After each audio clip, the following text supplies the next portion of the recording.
6. Command Toga, SRS runway, auto thrust is blue. 80 knots, thrust set. 5500. 31. Rotate.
Well, hello, welcome back, ladies and gentlemen. Welcome to the proper live stream now. Hold on one sec.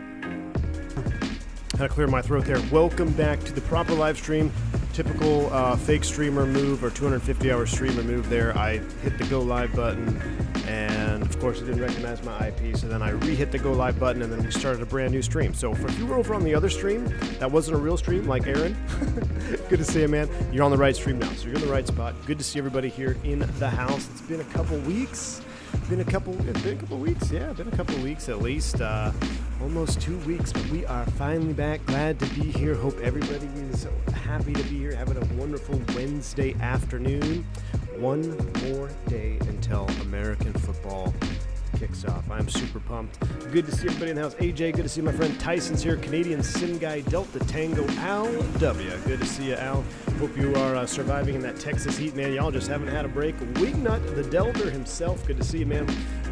Good to see you, Wingnut. Yes, we are in the Delder livery today. I had to get rid of that old retro widget livery. It just didn't look proper. So we're in the dirty livery from the Fenix 320. Should be a good one. Mateo, thanks for the 35 months of support. Nearly 3 years of amazing community. Thanks, V1. 35 months, Mateo. Appreciate the support, man. Thank you for continuing to support the channel and being part of the community. Yes, it's gone by quick though, hasn't it? 3 years. That's crazy. I say 3 years. 3 years. That's, man, good time. Good time. Brian Reed, good to see you, my friend. Football. Yes, Aaron. JP. Picking up where you left off, gifting 5 memberships to the channel. JP, appreciate you, man. Very, very kind. If y'all pick up a membership for Mr. JP, make sure you tell him thank you. That is too kind. Thanks for supporting the channel, JP. continue to enjoy the content here. Wow, look at the detail. I never know that the little braces actually worked here with the GSX truck. That's pretty cool. I don't know why I selected Chelsea Catering. I'm pretty sure that's a British thing. Maybe it's just it's for Dougal McTavish. I selected catering for you. I don't know what kind of license plate that is, but we don't have that here in Boston. Anyway, good to see everyone back. Let's get going. Let's talk about today's stream. So for all of you who are just tuning in, but for those of you that have been around the channel, at least for the last couple weeks, the last week in August there, we were hardcore preparing for my Recurrent sim check. Did all kinds of fun stuff in the simulator. If you remember, you probably got to see some short videos on that. And what we're going to do today, before we get back to the Australian-New Zealand tour, which will kick off tomorrow again, we're going to go over my last, basically my LOE, or basically all the training concludes, and then you are given one flight A to B, and you're asked to perform various tasks and comply with certain restrictions. Now, you don't know what you're going to get, so you just treat it like a real flight. You step on in the simulator, and it is like stepping into the real airplane, and everything that you would have in real life you have available to you. Today we're going to go over what I hadn't had this one before, but we had a main brake wheel MEL, or a main wheel brake MEL, which I've never had before. But if y'all remember way back to the Asia Pacific tour, there was a 321 Vietnamese airline that had an issue, had the same exact MEL that I encountered in the sim. Now, I've never had this in real life, but I had it in the sim, and it is quite interesting. There are some unique things we're going to have to get at, and a couple other surprises here and there. So we're going to get started. Dougal, we like dirty birds. Yes, we do. AJ Funari says, time to add some more green. More team green in chat. AJ Funari gifting 10 more memberships to the channel. Thank you, AJ. Appreciate you. If y'all pick up a membership from AJ, make sure you say thank you. Too kind. Thank you, sir. AJ. Yes, I don't know if you saw it in the Discord, but it is the first pumpkin spice latte of the season. Check out this beauty here. Oh, you can't really see it, but I got my first pumpkin spice latte ready to go. We got the Throttletek cans ready to go. We're going to get into this one right now. We got some reading to do in the MEL book, but it's going to be fun. I'm going to pause the alert box here for a few minutes, take a sip of my pumpkin spice latte. And here we go. Thomas Ray says audio appears to be a bit lower. Did I change it? No, I did not. Double checking here. Nope, everything is normal the way it always is. So hopefully everything works out. That might just be on your end. But here we go back into the airplane. Yes, we're going to fire it up just like normal, and then we're going to get into the MEL. So into the cockpit we go. Let's get this airplane powered up from the get-go here. 25.6. Of course, I didn't have 25.6 volts when I got in the simulator, so we had to do the battery charging. But we got 25. We got over 25.5 volts right now, so we are legal to go. So let's get the batteries on, and then we're going to go right into... Why don't we have external power? Well, that's interesting. Cockpit to ground? Well, we wouldn't be able to do that right now. Why don't we have ground power hooked up? Well, look at that. That's quite interesting. There we go. We got GPU power now. Let's go. Jason Janicki, welcome to Commercial Pilot. Glad to have you back on board. Audio sounds fine. Cool deal. Yeah, I didn't change anything, but maybe, when I don't power on my computer for like 2 weeks at a time, stuff happens. I mean, my OBS was trying to update, my cameras didn't work again, my simulator crashed on startup, a bunch of weird stuff. I also lowered some graphic settings because I feel like I've been struggling in the Northeast. And it's not the Fenix, because the Fenix is phenomenal in performance now, but just for some reason, I don't know if it's this airport, this, what is this, Fly Tampa, or whoever made this Boston. Super detailed, but super hard on the system. Same with LaGuardia. So I've lowered my settings for this stream a little bit. Hopefully it doesn't impact you. But I don't know if it's just, I feel like my computer runs like a top for a while, and all tweaked in, and then as kind of like the software goes in the simulator, as updates come out for Microsoft, my computer tends to show signs of its age. Anyway, we got the power up, good to go here. New York is a murder on frames. Yeah, it is. Yeah, it is. All right, up to the overhead. We got external power. That's good. And I guess I should have started down here. Gear lever is down. We'll go here. That's off, neutral. Everything looks good there. And back up to the captain side. We'll go ground supply, ground control. We'll go here. I said crew supply I should have said crew supply instead of ground supply. We got our CVR test. Hey, one quick thing about the CVR test. So I guess I knew this, but I didn't know this. It was in the back of the memory bank. Depending on the type of CVR you have, the audio tone for the CVR is going to be different. I'd have to look it up here, see which one we have on this one. So this is just a single beep. Okay, so there is a variety of tones that will, at least on our fleet of 320s, it tells you have a bunch of different types of CVRs. And the different CVRs record different lengths, which is kind of interesting. Just something I found in the books. You know, I had my head in the books hardcore there for a good couple of days prepping for recurrent training. So you stumble across things that, yeah, I'm sure I read at one point or another, and then you just kind of put it in the back of your memory bank, knowing what type of CVR you have on board. Typically not very important when you're flying the line, as long as you know that it's recording. So anyway, maybe we'll look that up if we get bored, but we're not going to get bored on this flight because we got a lot to do. We'll go strobe into auto here. We will go nav position 1. We'll keep those off. Arm U, everything looks good here. We got a couple of fault lights. That's normal. Fuel tank pumps look good. Let's go engine 1 fire test. Man, the amount of times I heard this fire extinguisher go off the last couple of days. All right, everything looks good on the overhead. We'll come down here. We will go hydraulical page. We're green. We'll go engine. We're in the green with oil, and we'll go pressurization and auto. And before we go too far, let's go maintenance. Actually, let's go configuration failures. Manual failures here. And we're going to go to the gear section, and I'm going to in-op it right now. We're going to do a wheel brake fault on number 1. Main wheel brake has been faulted. We're going to get a little brakes alternate L release. That's normal. We'll clear that. And that'll lead us into our MEL discussion, but we're going to get to that here in a minute. Let's finish setting up the airplane. Crimson Ghost says 1 year to a great, 1 month to a year of this great community. Crimson Ghost, that's absolutely phenomenal. Thank you so much for the continued support. Hope you continue to enjoy the content. And Chris with the super member chat there. Hello, hello, have a good one. Thank you, Chris. Thanks for the support, my friend. All right, continuing with our setup here. I'm going to leave that done, and we're going to come over here. We're going to go load up our flight plan. We'll go IRS init. No, I didn't mean to do that at all. We'll go init request. Geez, rusty. I did have my first flight back. I did actually 2 flights. Did a couple flights, but my first flight back, we had a landing challenge. And my first landing back after 6 weeks of not being in the airplane, because y'all know I was on dequal last month.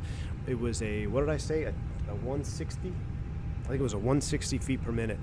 And it's crazy because you say that, oh, that doesn't, you know, it didn't feel, it felt like a really good landing, but in sim world, like, oh, 160, man, it's not very good. But that 160 in real life isn't terrible, but it's not the best. I beat the FO, that's all that matters. Good for you now that you're back flying, and more importantly, getting paid them fat stacks. Steven, hey, look, I've been having my phone on audio here because I've been waiting for a call to come this week. I thought for sure I would get called over the holiday weekend. Labor Day here in the States, I didn't get a single phone call for that OT, man. What's up with that? All right, today we're operating Delta Flight 357. We'll put that here. Cost index of 99. Cruise altitude 240.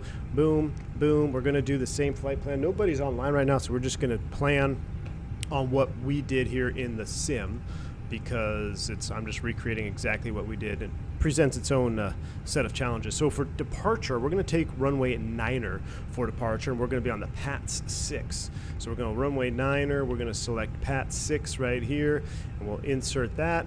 Look at our route all the way down to Valerie, LaGuardia into La Garbage. We're going to go arrival, ILS 4. I don't know what the winds are doing. We'll look it up, but I want to use the ILS 4 for a specific reason that almost got me. Almost got me. It's something very, very small, and I would wager to say 99% of flight simmers and 99% of you in the chat, except Wingnut172, have probably made this mistake when flying the ILS runway 4. So I almost made it. I had a super sharp FO who kept me, no credit to myself, all credit to the FO, super sharp FO who saved us a little ding on the debrief item. So, but I bet 99% of you in the chat are flying the ILS 4 into LaGuardia incorrectly. Anyway, so we're going to be the HARP 3 ILS 4, and I don't know if we have are we off of Albany? Valerie. Is there a Valerie trans? There is no. ILS 4, HARP 3. Let me look at this real quick here. Let me go back. Wingnut says the requirement to hand. Hey, Wingnut, shh. It's spoiling the whole stream here, man. Man, these 220 drivers, they just, they always jump the gun here. All right, approach. Nope, not this one. Arrival. Oh, I have it starred. I should have just clicked start charts. Let's see here. Harp 4 takes us into LaGuardia, right? So let's insert that. Let me just look. Yes, that's what I want with the ILS-4 off for Hill. Perfect. Done. Done, done, done. And Gustavo's here. Gustavo probably hasn't made the same mistake.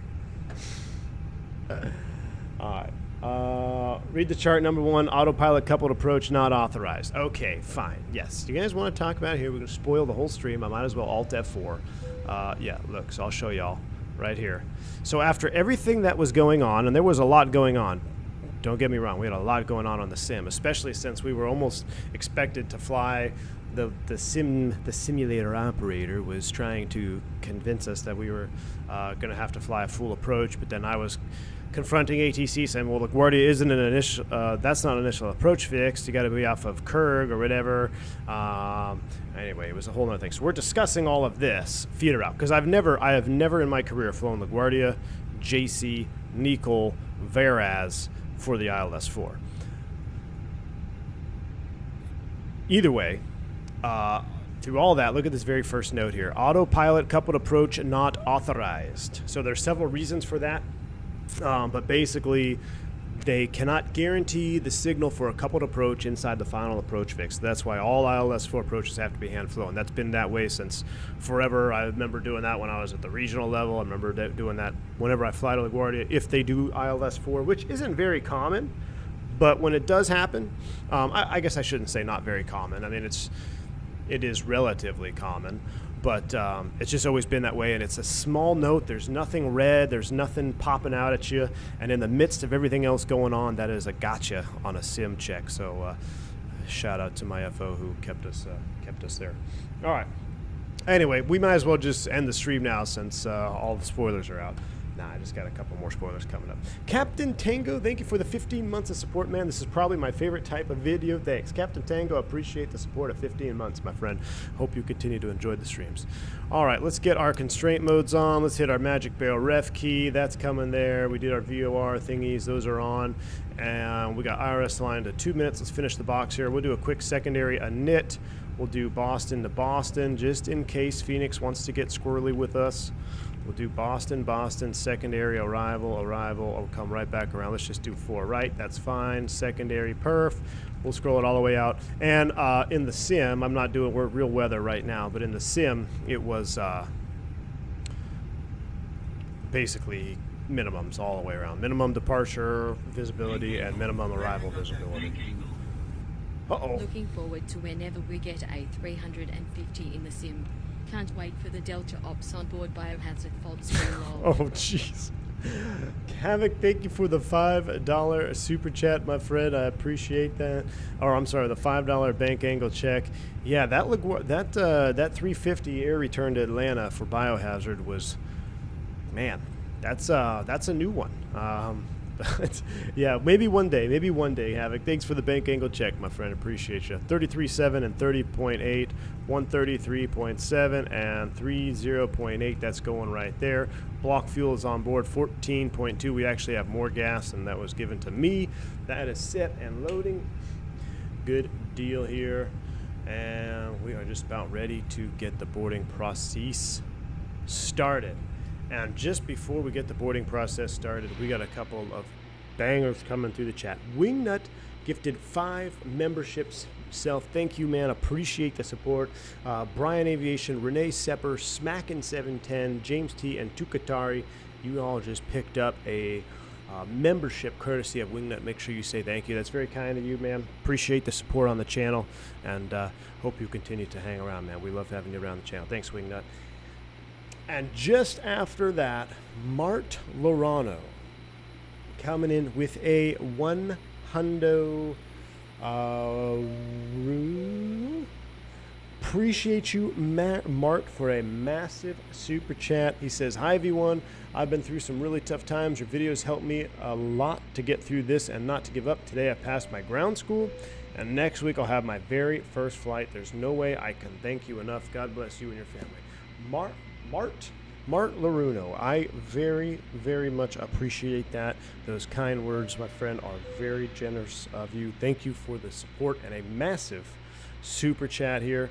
Congrats on passing your ground school, and I am excited for you for your first flight. Remember to soak it in. There's going to be a lot going on that first flight, so soak it in because you only have that first one time. Enjoy it. Thank you for the support here on the channel, and make sure you come back and tell us how it was and your experience with that. Thank you. Very, very kind. Okie dokie here. I'm just getting my MEL ready to go here.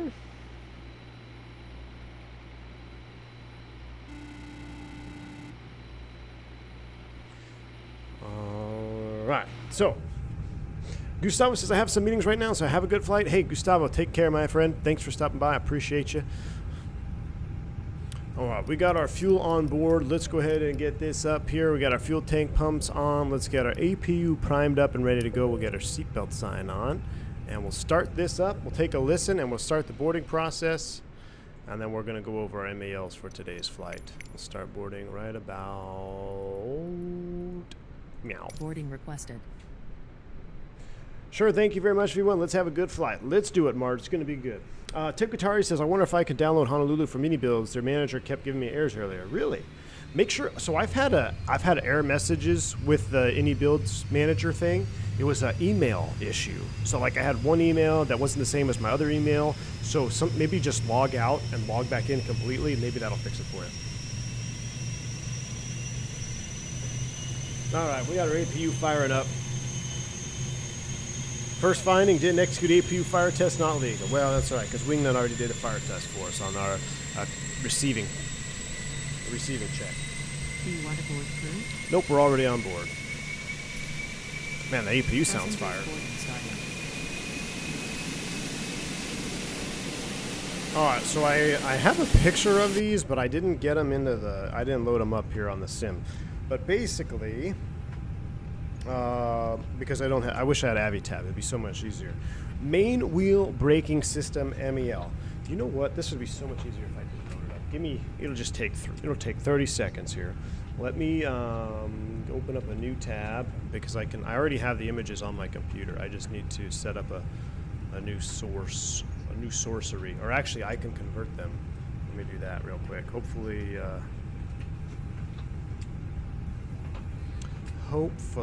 it won't kill the internet here. Let me download these emails, or download these images, I should say. Who's that? Ooh, Boston Ground is online. Beautiful. Let's see, I need to go JPEG. Do that here and upload. Because it'll be so much easier for y'all to follow along with me if I just do this. So this will... So I'm going to re-download, download. Beautiful. They're all popping up. Can't see the stream anymore. Hopefully everything is okay. All right. Ailerons in the wind. Good to see you, my friend. Welcome. Boston Ground got us a clearance. Good. We'll look at that here in a second because we are loading. All right. I want select tool, the pan tool. Here we go. Main wheel braking system. Now, if I pull up the...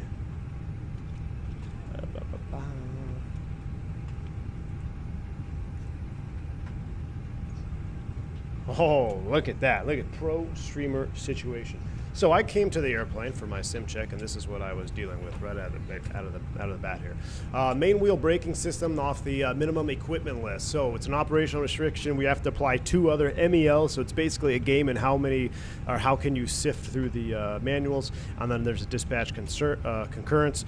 We have repair interval codes. This is what's really important here. There's 4 installed, 3 required. So we can depart and we can dispatch an A320 with a main wheel braking system inoperative. But just as you would imagine, there is going to be a lot of other things that are going to come along with that. So remarks and exceptions: 1 brake may be inoperative, provided minimum runway width is 148 feet, 45 meters. Guess how wide LaGuardia is? 150 feet. Beautiful. 2 feet of clearance. Anti-skid system operates normally. Nose wheel steering operates normally. Affected brake is removed or deactivated. So we'll check that on the post-flight, or I'm sorry, pre-flight. Both reversers operate normally. Green and yellow systems on operative brakes operate normally. AFM performance penalties are applied. Approach capability Cat 3 single and auto brake function is considered inoperative. So we're not going to have any auto brakes. Placard, so they would put a placard adjacent to the ECAM, and it's going to say downgrade to Cat 3 single. Ops procedure, main wheel braking. Maximum landing capability is Cat 3 single. Guess what the minimums are on LaGuardia for the sim? Cat 3 single, or basically, it was actually at Cat 2 min, so, or no, it was at Cat 1 mins, because we did the ILS 4, disregard. Either way, in case of engine failure at takeoff, retract landing gear when positive climb. Vibrations may be present during 1 or 2 minutes after landing gear retraction. This goes into the briefing and our secondary flight plan. If both engines are operative, keep landing gear down for 1 minute. Anybody know why we'd want to do that? Auto brake, if available, must not be used at takeoff and landing. Dispatch will predetermine takeoff and landing performance data calculated by AeroData FPC. I believe Wrong Side Sim is streaming right now. Someone needs to go into his chat and be like, hey, V1 needs a performance data for a main brake in op. Just kidding, but it'd be funny if you did that anyway, because Wrong Side Sim, hopefully we'll be able to fly together here coming up in next month. But okay, this is a big one here. And I'm going to talk about these. So if both engines are operative, keep gear down for 1 minute. But the one above it says, in case of engine failure, says you can bring the gear up when positive climb. The reason is, with a main wheel brake missing, the deceleration of the landing gear in the wheel well is going to potentially create heat, which could potentially create a hazard for a fire or some type of ignition to go off here with the hydraulic lines. So what the MEL is telling you here, hey, if you've lost an engine failure, you're already up poop creek without a paddle. So you need to just get the gear up and climb away from the ground. We'll take our chances. But if you have both engines operative, don't worry about it. Keep the gear down for 1 minute, because we'll let the wheels decelerate before putting them into the landing gear bay. We do not have fire suppression in the wheel wells on the Airbus family aircraft, or the 320 series, I should say. So that's another reason we have brake temperature limitations and this limitation with the MEL, because we do not have fire suppression in the gear. So there's some other things that come into play here. If we have to keep the gear down for 1 minute, number one, we have to fight the urge to fight the muscle memory. Positive rate, gear up. So what I did is I took out a piece of paper and I put 1 minute on, I put 60 seconds, and then I stuck it on the landing gear lever here, so we would not grab the landing gear lever. And since it's my check, basically I'm the pilot flying, so my first officer said, hey, even if I say gear up out of habit, make sure you don't move this gear lever. So we had 60 seconds, we had a piece of paper over the gear with just a little knob sticking through. So I put that up there. I meant to take a picture of it, but I forgot. So not for 60 seconds. Now the other problem with that is, oh, that's auto brake. Where'd I go here? Where's our main one? Here we go. This is the one. The other problem, though, is we have to comply with the SID, and if we can't comply with the SID, we need to tell the ATC. And another problem on top of that is, if we are accelerating, what is our main gear retraction speed limitation for the 320? 220 knots. So we can't be at 250 knots and then go gear up, which after a minute after takeoff, it is possible that you would be accelerating up too close to that gear limit speed. So we got to be careful. All those things come into play here just on this takeoff. All right, dispatch will predetermine takeoff and landing data. Boom, already done. So the next one says right here, let me go pan. Flight crew should add a MEL to their Fly Smart landing performance, brake configuration. Don't worry about this. This is all stuff that you would have to do in your EFB. Takeoff performance penalty, landing performance penalty, dispatch procedure. We know about all this, and then there's a maintenance task. Okay, so we've accomplished all that. We've briefed the landing gear. We know the threats and hazards about keeping the gear down for 60 seconds. But as indicated on the first part of it here, we have to apply a second MEL.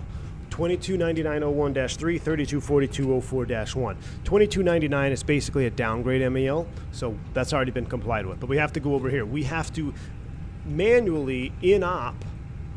How do I deselect this? Okay, we have to manually in-op the auto brakes now. So this is the other, I was wrong on the numbers, but 2299.013 is the auto brake one that we have to do. So this is another MEL. Would you put 220 knots in the McDo as a speed restriction wing nut? That would have been a great idea. I put 250 because what did I put in there? Was it because of the SID? I think because of the SID, I put in the speed restriction. I'll have to look. Either way, I didn't put 220, and yes, you're right, though. I should have put 220 because we got very close. It was like gear up, and I'm like, yeah, we're good. Okay. We were about like 200 knots, 210 knots and accelerating. And remember, when it's that limitation, the gear doors have to be closed or else it's considered a violation. So that would have been the smart thing to do, Wingnut. In fact, probably 210 knots just to be safe. But if I were to do it again, or if I ever get this MEL in real life, you can bet I'm going to be doing that. I didn't do it on my sim ride, though. I was just trying to remember, and when you try to remember, things happen. You forget. Okay, so one install, no required. Approach minimum is downgraded to Cat 3 single, and normal braking is not affected. So if normal braking is not affected, we have to verify that normal braking is not affected. So we've got a placard, we've got all this stuff. Ops procedure, this is what we have to do. Before engine start, clear ground personnel, we're going to pressurize, and we need to make sure that normal braking is indicated on the triple indicator over here. So we're going to do that prior to push. But until then, I'm going to go ahead and get it off the screen, and we're going to come back to that. That's just my briefing to y'all. We have several MELs. We've got to worry about that, and we're going to take care of that on departure. So with that done, let's run a quick perf data here so we can get the airplane finished up, and let's go ahead and get the APU bleed on as well. It's been longer than 3 minutes. And let's come over here. We're going to go ahead and sync final, and we're going to depart off runway 9er, and burn do packs on. Now, I don't think I can apply an MEL to this, but Toga takeoff, yes, optimum flaps, sync live. So with our weight, we had to do a Toga takeoff per our perf data. But guess what happens when you do a Toga takeoff? Your acceleration is also more now. So you're getting everything is trying to get you to overspeed the gear on retraction, basically, is what's happening. 22, 40, 40, flap 1. So let's go over here. We'll go 122, 140, 140, and flap numero uno, no flex. Okay, so that's all good. We'll go ahead and disconnect from there, and we're all set up top. It's my leg. We've got our main brake MEL. We got a status message. That's normal. Cat 2 in op. So this particular aircraft, let's also make sure that our aircraft settings are appropriate, though, because we got to make sure I have auto TCAS out there, yellow hydraulic steering. Okay, good, because that would make a difference. So that's good. Now I'm going around with brake fans. Beautiful. We don't need cabin lights. I got the cabin off to save frames. Everything looks good here. All right, we're done with that. So we'll go back to my flight. Let's go back to Navigraph. Let's see what clearance said here. Clearance Boston Ground says, let's see, Nelly Haraz filed, expect 16, climb via SID, expect 160 and 10. Contact Boston with location, airport ready taxi. 21.9. 21.9. We'll put you in right here. Man, there's a lot of passengers aboard on these new Fenix configurations. Cross runway 15 right November, taxi parking via Bravo. What is our squawk? 7321. Cross 15 right at November and taxi to parking via Bravo Kilo for Endeavor 5785, thank you. Alright, 7321. That looks good. We're almost done boarding. We've got our speeds. We are not out. We need to climb via, which was Boston. I got to go starred charts and PAT 6. We have speed restrictions do not exceed 250. Aha, so this is what it was. So I put 250 in the box because I was like, oh, well, don't exceed 250 till passing claw. We might be you're not going to be over 250 knots over claw. You're not an F-16 here. So that was a mistake on my part. I should have put 220 in the perf speed. Do not exceed 260 until passing Hemwell, but off of Niner, the only one we have to worry about is claw. Or actually, we departed 4 right, I think. Yeah, we departed 4 right. I don't know why I put 9 in there. But 250, max 250, 4,000 feet at or above. Top altitude is 5,000. So let's set 5,000 here in the window. And let's set for perf. Climb, pre-select 220 knots maximum so we don't overspeed the gear on retraction. And I have to remember not to do this myself when we go positive rate. Don't put the gear in. All right. Yes, the trim setting in the menu is just a reminder for the 320. Some operators put it in there, some don't. We don't. There's no point in doing it. All right. All set up. 2983, we got our clearance 5,000. APU bleed is on. Status is checked. I'm going to come over here. Now, I wonder if I can go config, manual failures.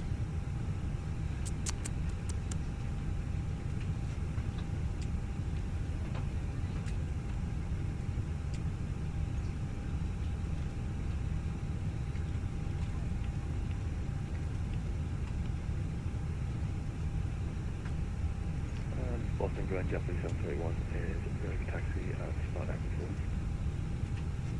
Let's do, how long we got? Let's say. JetBlue 731, runway 9er, taxi via Alpha Kilo Mike, hold short runway 4 left. Alpha Kilo Mike, hold short, 04 left, JetBlue 731. All right.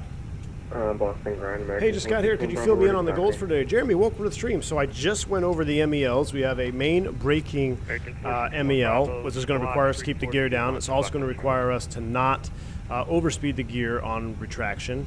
And we also have to comply with our departure restrictions, which shouldn't be an issue. That's going to trigger us to do a Toga takeoff, which we do anyway on this channel, but in real life we're going to do a Toga too. But that's also going to cause us to have to be careful of our overspeeding, like I said, for gear retraction. And then we're downgraded to Cat 1. We're going to LaGuardia, which is always fun. And we've met our minimum runway widths.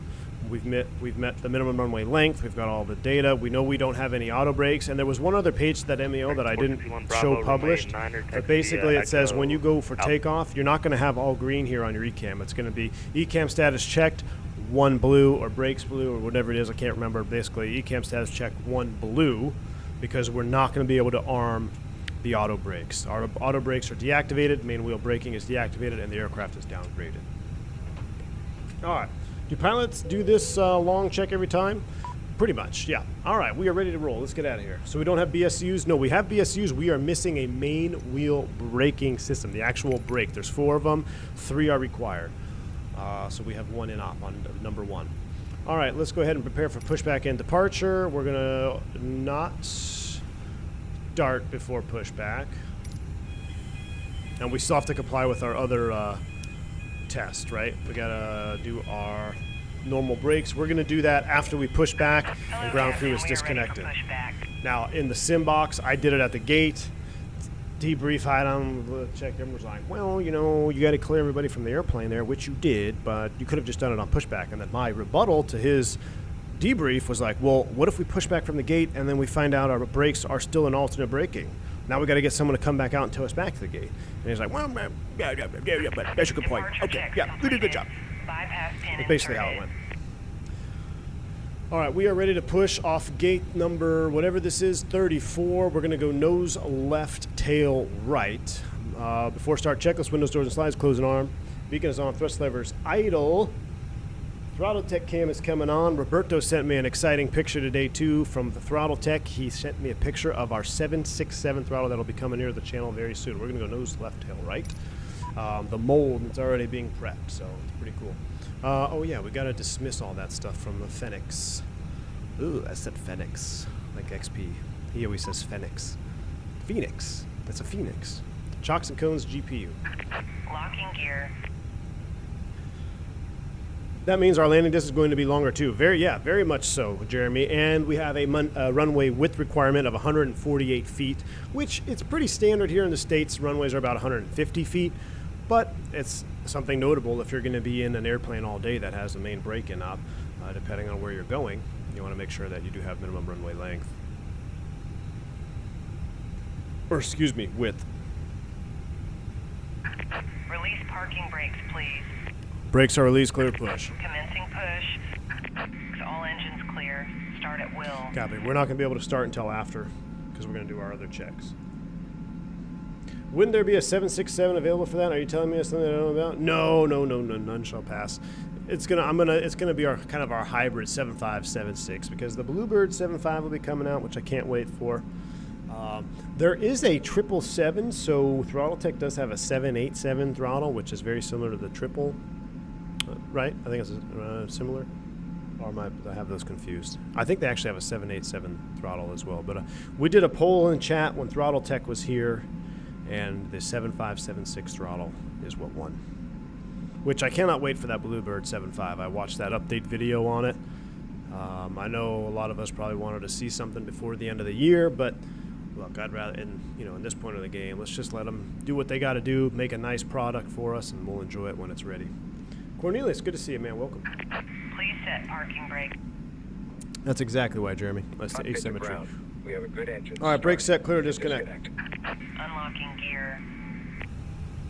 All right, so once they are clear, we have to do this.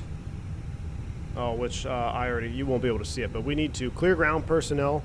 We're going to pressurize yellow, verify the PTU is on, so it'll pressurize green, park brake off, brake pedals press, triple indicator check brake pressure 0, indicating normal braking, and then we depressurize the yellow hydraulic pump. So that is the procedure. We have to wait till everybody's clear. I think they're basically clear enough down there. You guys, I probably should wait till I disconnect the tow bar, because... All right, tow bar disconnected. She's going to grab the pin. Tow truck disconnected. Bypass pin removed. All right, cool. Let's go ahead and go hydraulic page on. Right is clear. Up to the overhead, and actually, real quick here, it was step 1, clear ground personnel, yellow hydraulic pump, electric hydraulic pump on, so that is coming on. When yellow is energized, clear that, it's associated. Let me go back to my hydraulic page. All right, you can see yellow is pressurizing and green is now being pressurized via the PTU. Copy, clear to start. We'll see. Do I have to wait for her to, okay, have a good trip, cool. That was a new one, I haven't heard that one before. All right, now we're gonna turn parking brake off, and we are gonna be looking at the triple indicator here. So, brakes off. Now, with the brakes off, I'm going to press the brakes, and I'm on the brakes now, and we do not have any movement of the triple indicator. That is normal. That is brake pressure 0. That's what we normally check for every time we start up and we tax out. We say brake check, pressure 0. This means that normal brakes operate normally. So parking brake back on. We'll de-energize the yellow electric pump. Our MEL considerations have been complied with. Let's go ahead and start them up. Let's go engine mode to ignition start. Verify we have bleed pressure. We'll get rid of that. And let's go ahead and start engine 1. Santiago, we failed the main wheel braking. This is an actual MEL that I had in the sim for my Recurrent.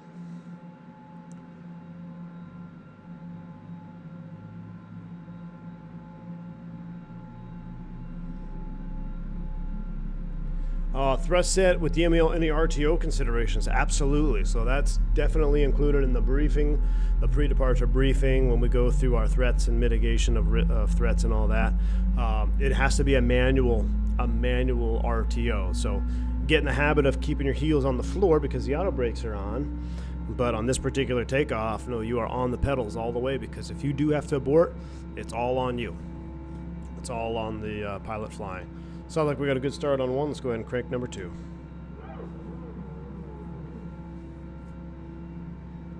The nice thing about the 7.5 is literally every legacy carrier in the U.S. is flew them. I know. The 7.5 is going to be. I'm really, really excited for that one. I'm more excited for the 7.5 than the PMDG 777, which I know a lot of you are going to get mad at me for. Delta Tango says, I had the pleasure of flying on a 7.5-200 and a 300 this weekend. The Flying Pencil. Awesome, man. It says, I am typically not a Boeing fan, but the 7.5s are great planes. They are. They are. I always loved flying on the 7.5, man. Even deadhead, commute. Other than the jump seat. The jump seat on the 7.5 is not cool, which is surprising because you would think it would be nice, but it's actually not. And they are showing their age, though. What do we got here? What do we have a generator fault?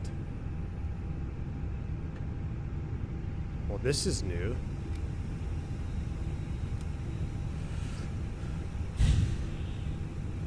Generator 1 off. Then on. Okay, well I didn't fault the generator, did I? This just must be the random failures. Alright, let's continue with the after start. That's going there, that's going to go there. Let's go flaps 1. We'll deal with the ECAM here in a second.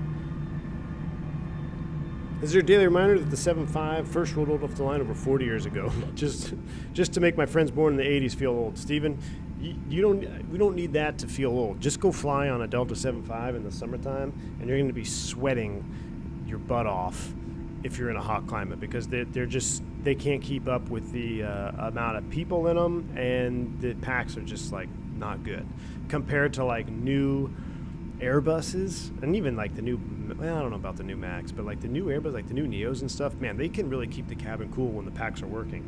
Delta 7.5 single pack operation. Then they just have that big issue in Vegas where they had someone pass out on the airplane or something. And just the other day, I was on a Delta 7.5. Actually coming back from training, I was sitting in the back on a deadhead, freaking sweating there at the gate. I'm like, yo, either you got to turn the APU on or this APU is not working. 7.5 makes me miss the golden age of Boeing. Boeing jets have more soul, but Airbus is definitely dominating the market. Yeah, but they definitely have more soul, Wignut. And that is one type I wish I regret not chasing after. My buddy and my good friend Jorge, he went to National for a 7.5 type before he went on, and I could have went with him, had the job, got everything. I was like, nah, man, I'm gonna go do this instead. And I wouldn't say I regret it because it put me in a good spot career-wise, but it would have been nice to just jump over there and do a little type and then bail. But anyway, electric Gen 1 fault, Gen 1 off. Okay, so now I guess we're gonna be single gen, so we'll leave the APU bleed on. We'll leave the APU on for this flight, which was not planned. We'll clear electric Gen 1. Brakes released, that's normal. Auto flight FCU 1 fault, barrel ref check. So let's see if we can do a FCU fault reset. We'll pull that. Wait 5 seconds. I don't know if it's going to be resettable. Let's try it. Okay, now in my sim check that actually reset itself. So we'll go back here, we'll go maintenance, failures. Let's go back, let's go do menu, let's go config, manual failures, and I want to get rid of the auto flight.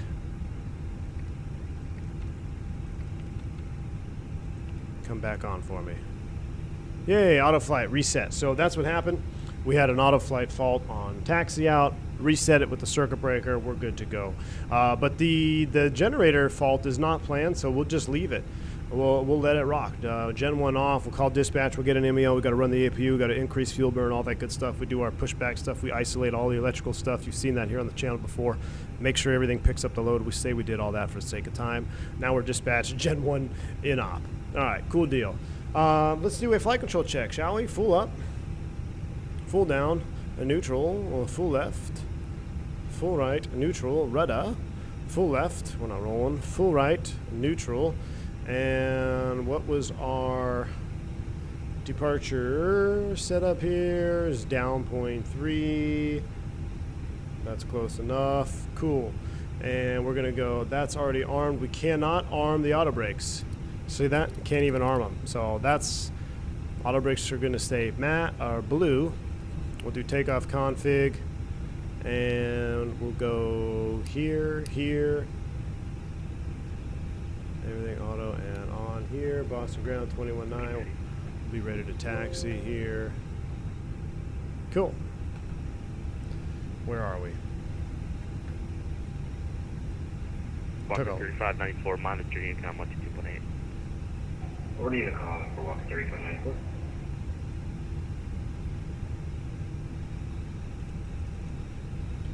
Boston ground, good afternoon. Delta 357. Just short of Alpha with information. Romeo ready taxi. It's not Romeo, I guessed. Correction, information Papa. Boston ground, runway 9er, taxi Alpha Kilo Mike, hold short running 4 left. Taxi runway 9er, Alpha Kilo Mike, hold short 4 left, and we have information Papa, Delta 357. All right, runway 9er, Alpha Kilo Mike, hold short of 4 left. So Alpha Kilo Mike. You guys ready? Let's go. Taxi light on, brakes released. Man, that was a long time at the gate. How long have we been on there? When did we start streaming? 54 minutes to get off the gate. Goodness.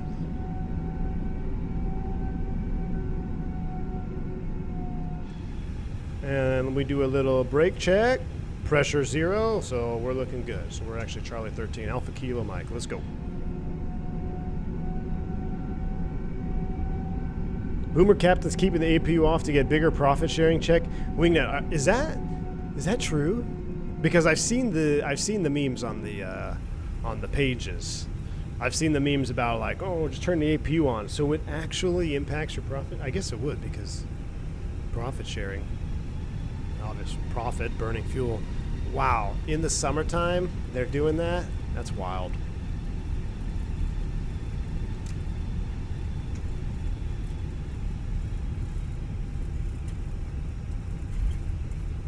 Yep, Gen 1 is borked. That was a random one too. So I did not have a Gen 1 fault planned, but we've already turned it off. We did the reset, it didn't work. We're gonna keep the APU running. Boston is my home airport as well as the one I work at. Tiger Dude, nice, man.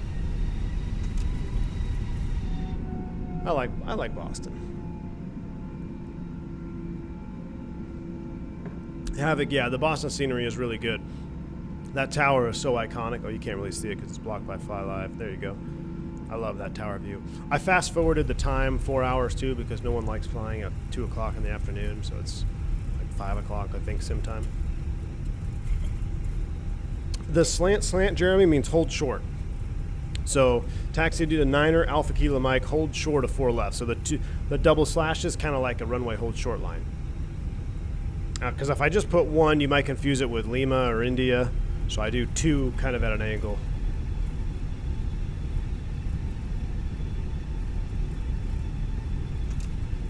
All right, well, this is Echo.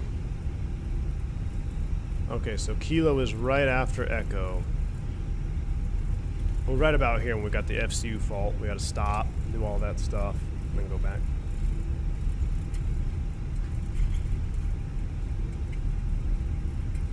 Man, look at the flag waving over there, just eating frames. All right, and we're departing now. We're departing Boston. We got to do something special for 9/11 coming up.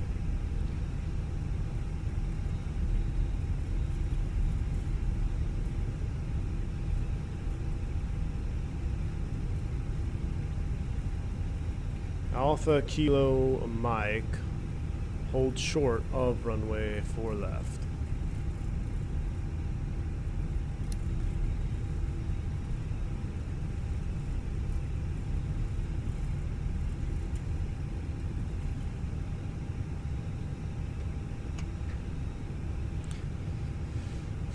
Smart. You're gonna start doing that, Wingnut? Nice, man.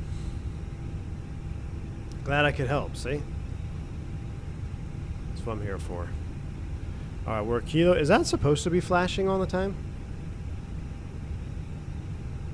All right, Alpha Kilo Mike. We'll taxi on the 9er. Everything is done. Our departure brief. You can see here, auto brake is an amber. That's normal. Auto brakes are deactivated. And hold short.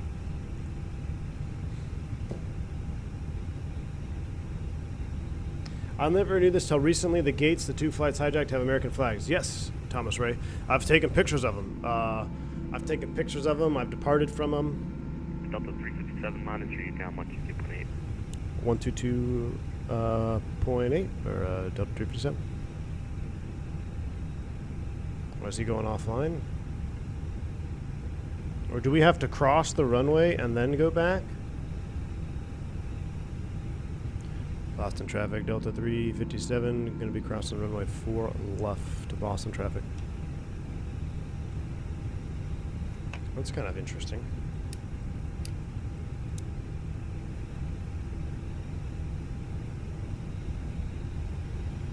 Clear right. Clear left.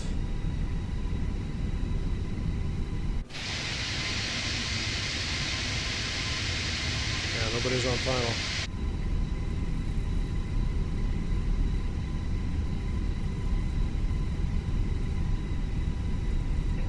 Boston traffic walk 3594, taking off to 09 on the red spot departure.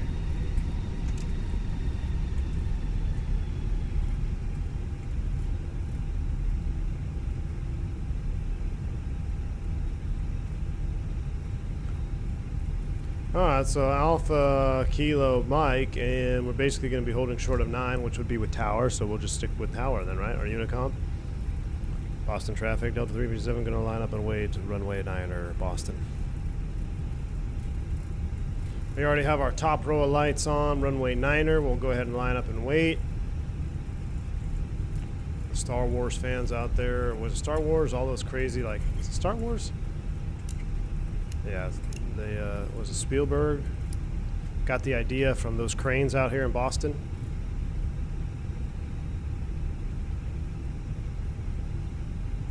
I do so much stuff I learned from your streams, but I can't give you credit because I refuse to tell a line check airman. I learned that from a YouTube Airbus streamer guy. Oh, that's awesome, man. Hey, well, I'm glad I can help, Wingnut. Glad I can help, man. At least I'm doing something right. Yeah, the AT walkers. That's what it is, Joe.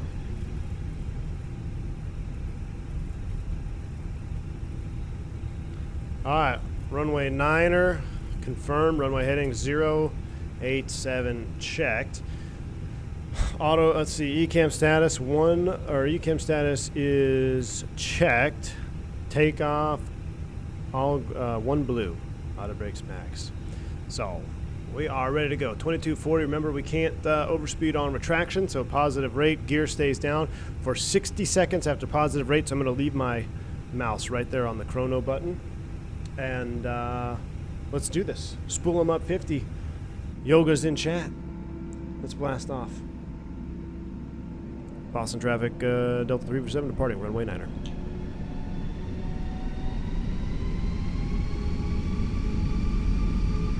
Yoga. I love that new sound set. I love it. Man, Toga SRS. Auto thrust is blue.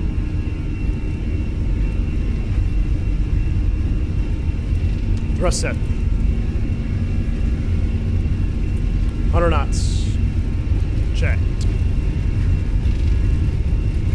V1. Rotate.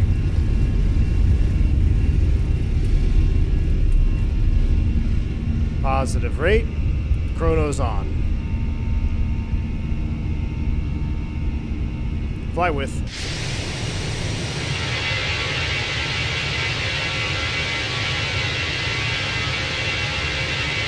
Feels weird, doesn't it? Let's look at the power performance here with the gear down. Feels so weird.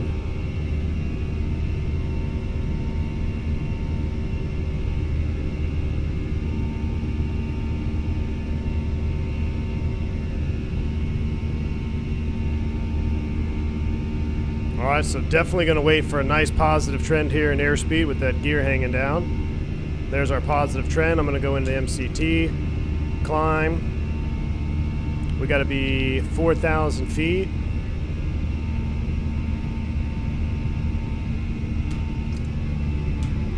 Thrust climb, climb nav. Still have the gear down. So in the IAEs, because we were in IAE sim, we were already accelerating. There's 60 seconds.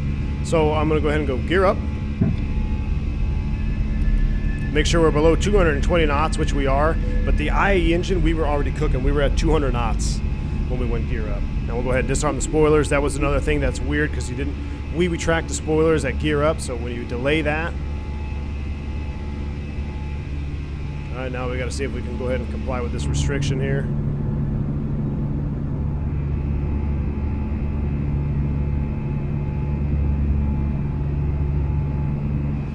God, the sound set though is just awesome. S-speed, flaps 0 after takeoff checklist is to help get us some juice here in the climb out. Now these little rinky-dink CFMs, I don't know if we're gonna make, we'll go ahead and see. So pre-selected 220, let's go ahead and keep increasing that to 250 now. It's gonna be tight. Altitude first, 3.8. Zoom it in here. All right, there's 4,000, so we'll go ahead and lower that nose. We're not going to be quite at 250, but ATC will have to live with it. All right, into the right turn. Oh, that's 1,000 to level off. Let's go ahead and continue to climb up. Manage. 240 is blue. Bank angle checking to the right. Nothing to see over the water. Might as well be X-plane.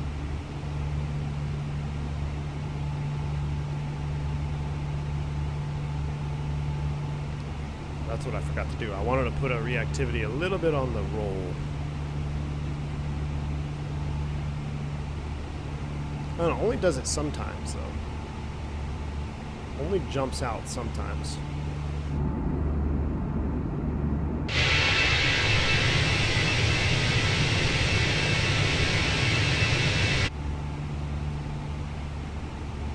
We never turned our TCAS on, though. TARA. APU staying on. We have a company massage, but we'll deal with that here in a little bit.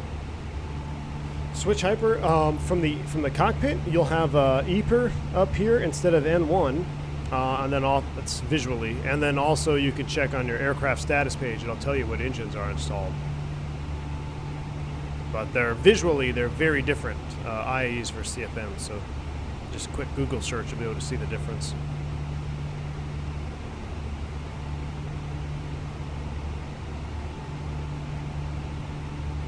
Beautiful.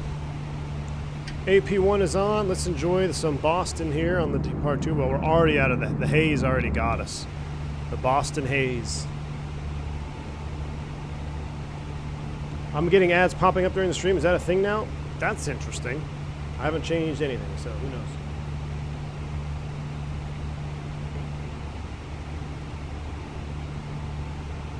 Phoenix says CFM 56 has a power of 56 microwaves. It's about right. Jeremy, when you have Toga for wind shear and you have flaps out, isn't it easy to overspeed? It is very easy to overspeed when you are out of the wind shear, but that's one of the last things that you're concerned about in a wind shear. Depending on how low or where that wind shear is taking place, your biggest concern is to get out of the wind shear, right? Because the wind shear can kill you. An overspeed of the flaps, especially if it's a minor one, is not going to be a big deal. It's going to require maintenance action. But once you recover from the wind shear and you're in just a normal regime of flight, and if you're still in Toga thrust, yes, absolutely. That's one of those calls. That is the most common error with a wind shear recovery is overspeeding the flaps. All right, AOC received massages. There's our final. Cool. We're long gone there, so good deal. Out of 10,000, 240 is blue, 12.8. We are looking good. APU is going to stay available. Auto brake, Gen 1. Excellent, excellent, excellent. Well, that's weird. You can kind of see right where the airport is. Oh, but you can kind of see Boston. You can almost see Boston there on the bottom. We're going to LaGuardia.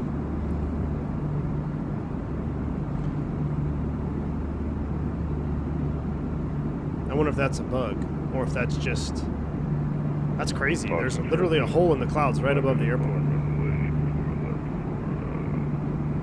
What happens if you don't meet climb restrictions on the departure? Dub. So if you can tell ATC ahead of time saying, hey, we don't think we're going to be able to make this one, especially that first restriction there was at 240 at 5,000 or 250 knots at 4,000 rather. You can tell ATC prior to, like, hey, we're dealing with something, we may not be able to make that, which will be fine. Then they can amend that, they'll put a note in there, they may give you a different departure procedure. But if you don't say anything, they're going to assume that you're going to make it. So you best make it. And as soon as you find out you can't make it, you got to let somebody know. Most of those restrictions, especially on departures, and even on arrivals on the descent, it's because you have conflicting traffic coming into that area. So very common, at a DFW departing to the south, you've got guys leveling at 10,000, and then you have arrivals leveling at 11,000. There's only 1,000 feet of separation there. So if somebody blows through an altitude, you're definitely going to get a TCAS RA. Even if everybody levels at their assigned altitude on the restrictions, It's still common to get a TA and sometimes even an RA just because the closure rates are so high. Remember, TCAS is predictive. So if it senses the closure rates are in that of which is going to create a conflict, it will give you a resolutionary advisory. So that's why the technique is 1,000 feet prior to level off. If you see traffic out there, we'll go vertical speed 1,000 feet. Because if you go vertical speed 1,000, it's going to slow down. If you're climbing out in a light 319 doing 3,500 feet a minute, and then there's Sam F coming down to CRJ doing 4,000 feet a minute, open descent with the speed brakes out, you're going to get an RA, even if you are both planning to level at your assigned altitude. So that's why traffic. TCAS have control vertical speed 1,000. Let's go ahead and slow that climb rate. All right, we're out of 18. We'll go ahead and set standards. STDs for you, me, and Wingnut there. We're all set. And let's pull up the arrival for LaGuardia. It is a short flight.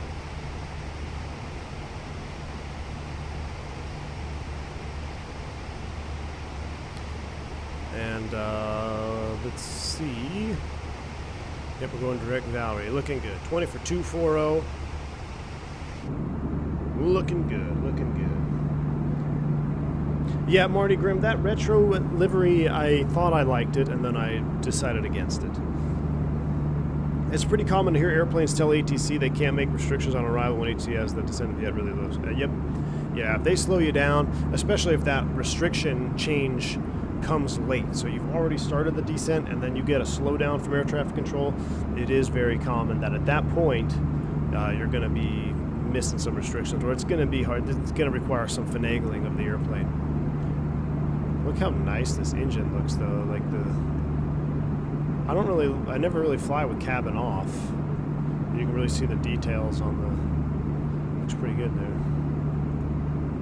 V1, can you explain how you see your contingency fuel? Yes, we're gonna get to that, SFL. Don't you worry, I've got something coming, my friend. Just like my real sim. Are you actually flying a 320 with CFMs or IAEs? Right now, we're flying with CFMs. You are looking at a CFM engine right now.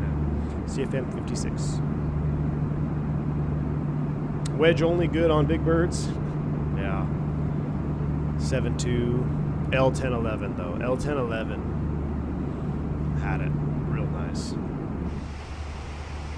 1,000 feet to level off. Ooh, there's some good juice right there. Look at those clouds.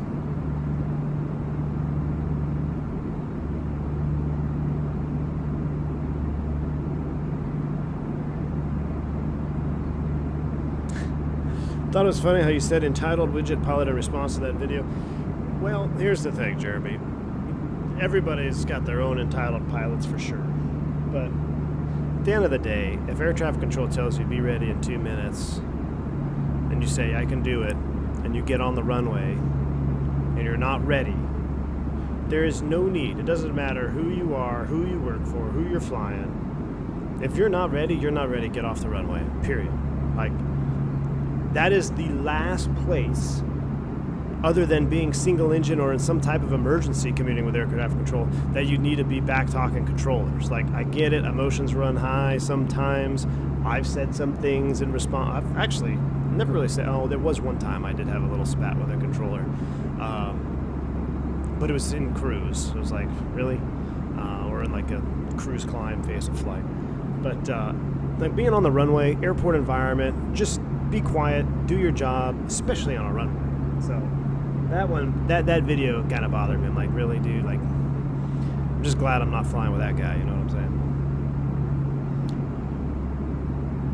I missed the L1011. Flew on that beast in the August of 2000. Nothing beats the sound of 3 original RB211. Flight sim guy, you're right, man. I flew on. I wish for ATA. It was ATA L1011, man. Loved it. I think we took ATA to Honolulu. Does that sound right? Where would ATA have left from in the States? Would it have been... I think we left from California. I think. Wouldn't have been... I can't remember. I'll have to look at some old photos. But I know for a fact that was on an ATA L1011 to Hawaii at some point in my life. I just don't remember where we took off from.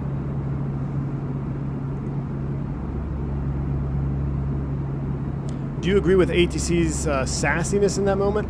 App reviewer, well, ATC was right. So that's the thing. Oh, that's why we climbed up so fast. We were at I never remanaged the speed. So the controller sassiness only came because she knew she was in the right and that this guy was. And there's a stigma for every airline, for every operator, and let's just say there's some stigmas about some angry widget folks. All right, everyone's got them. Everyone's got them. So I think she was just waiting to pounce on the opportunity. You know, like you're about to debate somebody and like you have a plan in your debate and they are following your plan to the T, and that moment right before you just drop the punchline where like they cannot come back at you with, that was the moment I think she was in. She's like, okay, well, I'm about to own this guy because period. L1011 LA to MCO LA every summer for 3 years back in the early 90s. Oh, that sounds amazing.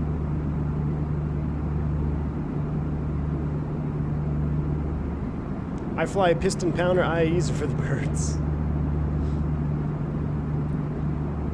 Yeah, if you're on the runway, you're ready. There's no hold on. I have to. AJ.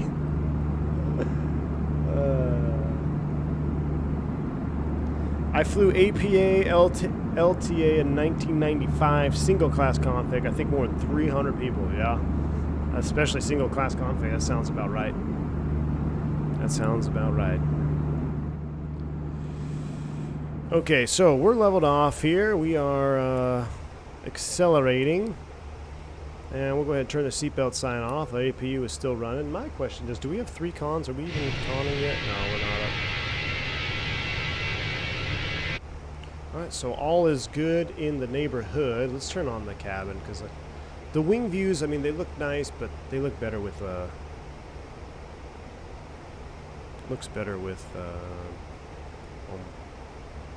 cabin on. Kill some frames. There we go. It's the hat. It gets hot and makes us grumpy. I mean, so the thing about the hat, and I think this was on a recent, was it the evac? Was it? Man, I feel like Delta's been in the news a lot recently. Wasn't there an engine fire on the runway where they evacuated and the pilot was on with a hat on? And we all joke, we all make fun of the hat, but actually the hat is a symbol of authority. And trust me, when you're wearing a hat and you're in a situation that people are not familiar with, such as an emergency situation, especially the flying public, they're going to look for a person of authority, and the hat is a quick and easy way to determine that. So that is a big part of the hat. Now, as you know, the airlines have moved on throughout the years, the hat have become less and less prevalent. You know, my last operator, they were required. They used to be, when I first got hired, they were required all the time. Then they were only required in the fall to winter season. So basically, when the daylight savings time started, hats and blazers were required until spring, when you went back on non-daylight savings time. But then now I don't even think it's required during then. So I think Delta is one of the few that still requires it, right? I think there's several others that have it that are optional.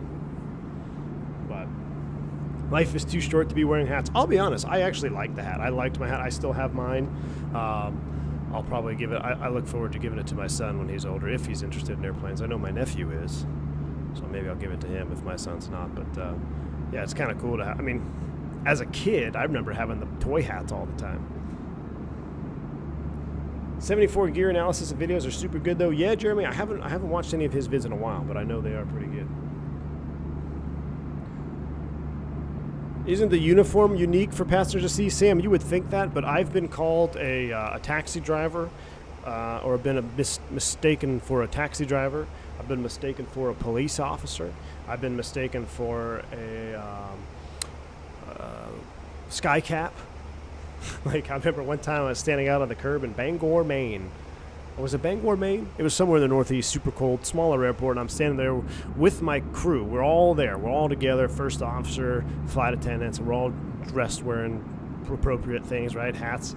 blazers, and this lady comes up to me. She's like, she's handing me a $5 bill, and I'm like, what is this one? She's like, oh, my bags are right here. I'm on this flight. I'm like, took me a minute to process. Number one, because I'm freezing cold. Number two, I'm like, why is this lady giving me a $5 bill? And then light bulb went on. She thinks I'm Sky Cap. So you would think the uniform would do that, but trust me, it's it could be different. Oh, valet. I've been mistaken as a valet. When I flew charter 190 stuff, I was flying for a casino, and I was out front of the casino hotel in Atlantic City, New Jersey, right? No, Atlantic City is its own place, right? Atlantic City, East Coast, standing out front of the hotel, and this guy rolls up. I'm out there in uniform waiting for the transportation company to take us to the airport, and this guy rolls up and he hands me his car keys. I'm like, what's this for? And he thought I was valet, so yeah, you can't assume it just because the uniform's on that they think you're a pilot. How many sets of uniforms do you have with you on a trip? Do you do laundry on the road, Jeremy? No, I typically just do day trips if I can. Here's the thing. I'm getting a little ballsy with my uniform. I'm only bringing one shirt and one pair of pants. I used to bring 2 shirts every trip, but now with the day trips, 2 days, I'm just kind of sticking with one shirt. Now, if I have a 4-day trip or like backed up trips, then I'll pack differently. Maybe bring 2 pairs of pants.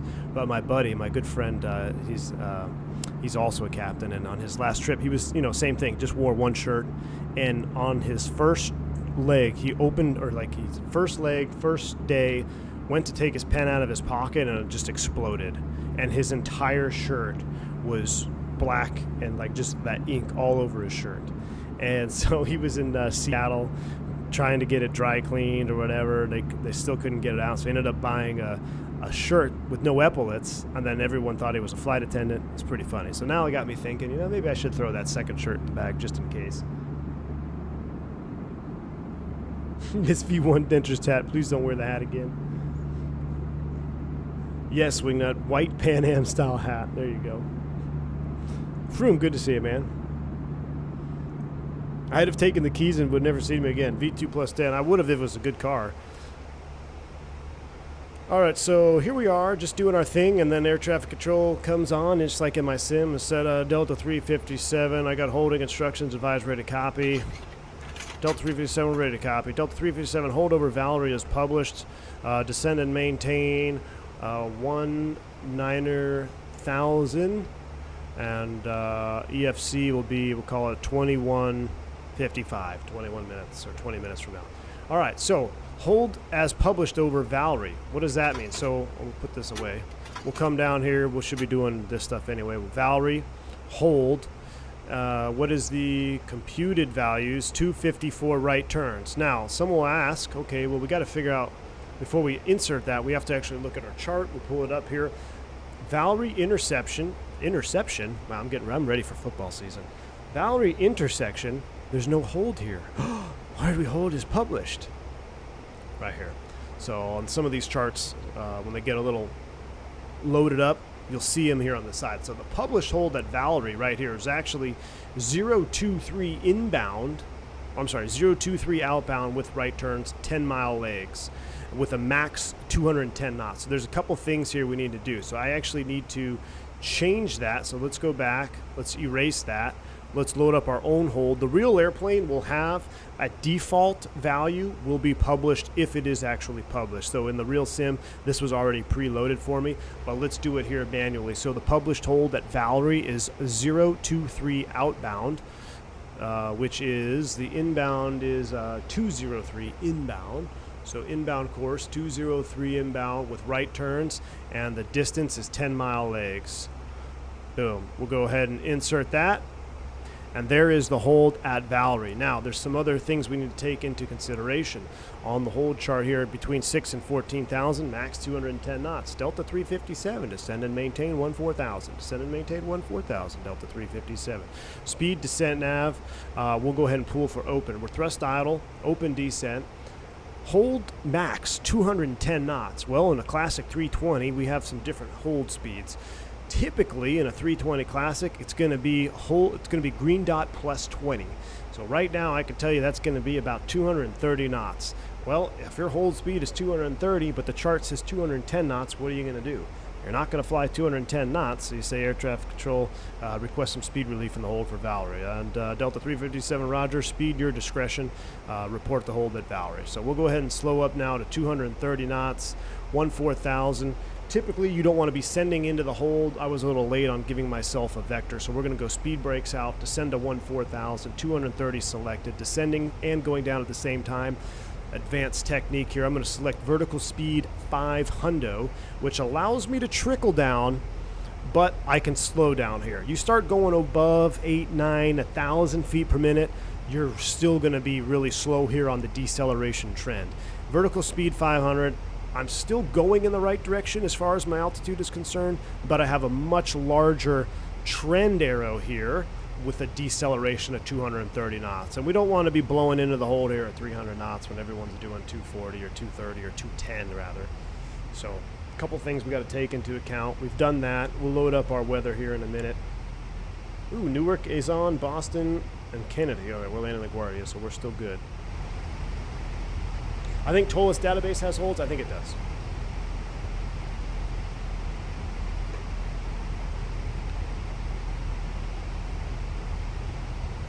All right, so you can see green dot 210, just about, plus 20 is 230 knots. So that's going to be our min hold speed, 230 knots in the hold. We'll get some speed relief. We got that. As we reach 230 knots, I will repool for open descent, which are thrust idle open descent. Now we're going to keep on coming down. While we wait, let's put the proper, let's get the actual, let's just put the Kennedy ATIS in here.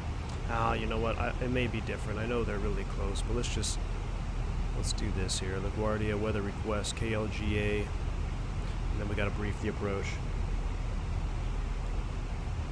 Just an in-case type of steering. What do you mean? Why is it so low? You mean the hold speed? That's just what they want. It says max 210 knots. Think about radius of turn. So the faster you're flying, even though these are indicated airspeeds, your ground speed is going to be factored in. Not factored in. It's going to be directly impacted, right? So, and we don't fly in ground speeds. So they publish indicated speeds because they want your turn radius to be all within a certain distance. So if everybody's flying the same distance legs at 10 miles, but people are going above 210 knots, that airplane's turn radius is going to be larger, and it could just cause some complications for air traffic control. So that's why they publish hold speeds, but some aircraft, we just can't comply with them as published. That's when you have to request speed relief. 29 or 83 is selected. 29 or 83, we're out of the transition. We're descending down. We're going to cross Valerie. We might be right at it, right here. So this is where we get this information. We're going to look at fuel here in just a minute. Set hold speed. Look, the 320 even reminds you. Set hold speed. Look, my min clean 215 plus 20 be 225. I like easy math. Let's just call it 230, right? Simple as that. 230 knots. We'll wait here to enter the hold because this is a required clearance. They're looking for this in the check ride as well. They're making sure you report the hold over Valerie for sake of time purposes. New York Center, Delta 357. We're entering hold over Valerie at a 15.5. Time now 21410. Delta 357, roger. Okay, we've entered the hold. We reported the hold. I know we didn't quite enter it yet, but semantics. Let's go here, get our weather. Received messages, weather data, but garbage, 310 at 7. Beautiful. Temperature down there, 33. Wow, really? It's hot today in New York. 33, QNH, 29 or 81. I'm so ready for fall, y'all. I cannot wait. 29 or 81. Let's look at our chart. Speed alt star, speed brakes in. Let's go over here back to the pin charts if I can.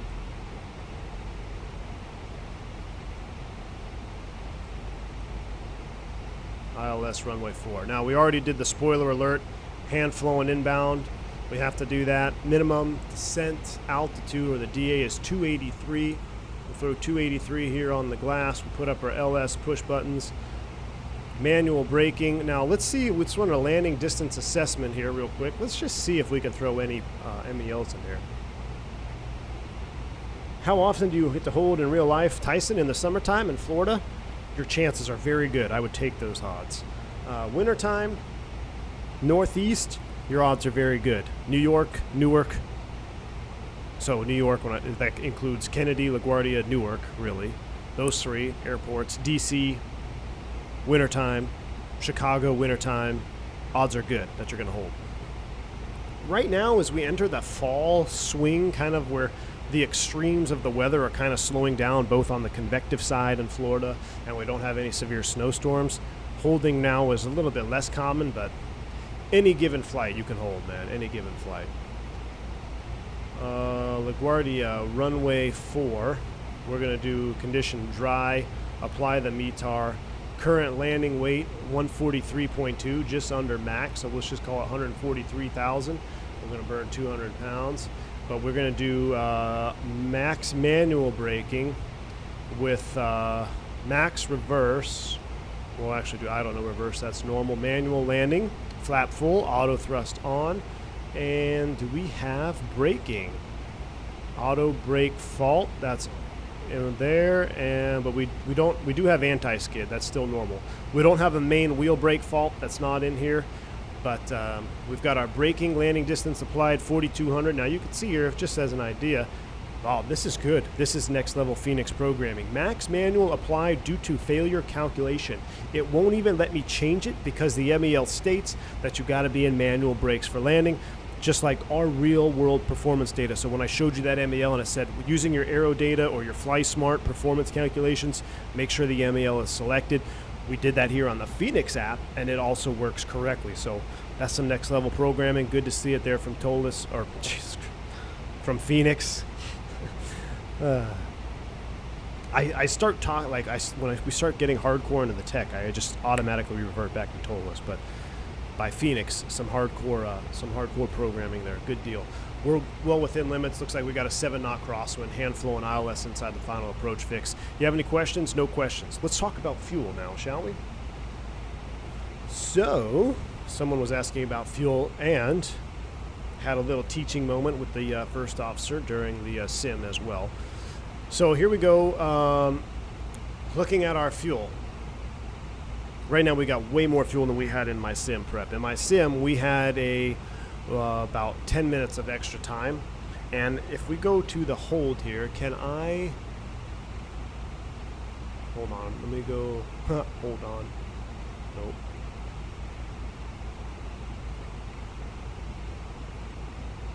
I can't go to next page hold, can I? No. So there is in the real airplane there is a page that allows us to put in that will tell us the last exit fuel, and or it'll show us the EFC time, so we can kind of determine right there from that page how much fuel we can hold with. But let's just say let's just do a little bit more realistic. Let's say our final was like 4.0. We still have an hour 7 extra. Alternate fuel isn't in there. Let's say we need they're saying we need 4.5. Okay, there we go. That's a little bit more realistic. So we only have 5 minutes of hold fuel, and this is kind of what happened in the sim. So we're looking at our box, and the EFC was something really far off. So it said expect further clearance 2240. Okay, so that's an hour from now. We obviously can't hold for an hour. We've got 9.2 thousand on board. This is telling us we only have 5 minutes extra. So we're not going to be able to hold for an hour. So what are some things we can do? We can change our alternate. We can slow down. We can, do fly efficiently. If we're still flying to hold, we can slow to green dot on the way to the hold to save fuel. So what we did, and Sim's like, hey, let's contact dispatch. I can see Newark, because ironically, if you look here on the map, Newark is literally right